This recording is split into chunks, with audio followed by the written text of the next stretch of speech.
ഒരു ചെറിയ കഥ പറയാം. ക്ലൈമാക്സ് മിസ് ചെയ്യല്ലട്ടോ. ഒരു ദിവസം ഒരു മീൻപിടുത്തക്കാരൻ കടൽ തീരത്തുള്ള ഒരു മരത്തിന്റെ അടിയിലിരുന്ന് ബീഡി വലിച്ചുകൊണ്ടിരിക്കുകയായിരുന്നു. അപ്പോൾ അതുവഴി വലിയ പണക്കാരനായിട്ടുള്ള ഒരു ബിസിനസ്മാൻ അതിലൂടെ പാസ് ചെയ്യുകയായിരുന്നു.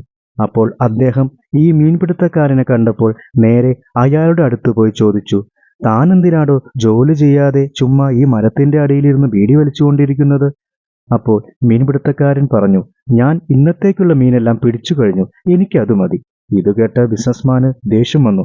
എടോ, എന്നാൽ തനിക്ക് വെറുതെ ഇരുന്ന് ടൈം വേസ്റ്റ് ചെയ്യാതെ കുറച്ചുകൂടി മീൻ പോയി പിടിച്ചുകൂടെ? അപ്പോൾ മീൻപിടുത്തക്കാരൻ ചോദിച്ചു, കുറെ മീൻ പിടിച്ചിട്ട് ഞാൻ എന്തു ചെയ്യാനാ? അപ്പോൾ ബിസിനസ്മാൻ പറഞ്ഞു, തനിക്ക് കുറെ മീൻ പിടിച്ചാൽ അത് വിറ്റ് കൂടുതൽ പണം സമ്പാദിച്ചുകൂടെ? ആ പൈസയ്ക്ക് വലിയൊരു ബോട്ട് വാങ്ങിച്ചൂടെ? അപ്പോൾ മീൻപിടുത്തക്കാരൻ പറഞ്ഞു, എന്നിട്ട് ഞാൻ എന്തു ചെയ്യാനാ? അപ്പോൾ ബിസിനസ്മാൻ പറഞ്ഞു, എന്നാൽ ആ വലിയ ബോട്ട് കൊണ്ടുപോയി നിറയെ മീനുള്ള ഏരിയയിൽ പോയി മീൻ കൂടുതൽ പിടിച്ചൂടെ? അങ്ങനെ കുറെ പൈസ ഉണ്ടാക്കാലോ. മീൻപിടുത്തക്കാരൻ പിന്നെയും ചോദിച്ചു, എന്നിട്ട് ഞാൻ എന്തു ചെയ്യാനാ? ബിസിനസ്മാൻ പറഞ്ഞു, തനിക്കപ്പോൾ കൂടുതൽ ബോട്ടുകൾ വാങ്ങിക്കാം, മറ്റുള്ള ആളുകളെ ജോലിക്കായി വയ്ക്കാം, അങ്ങനെ കുറെ പൈസയുണ്ടാക്കാം. മീൻപിടുത്തക്കാരൻ പിന്നെയും ചോദിച്ചു, എന്നിട്ട് ഞാൻ എന്തു ചെയ്യാനാ? ബിസിനസ്മാൻ പറഞ്ഞു, എടോ, തനിക്ക് എന്നെപ്പോലെ പണക്കാരനായിട്ടുള്ള ബിസിനസ്മാൻ ആകാൻ പറ്റും.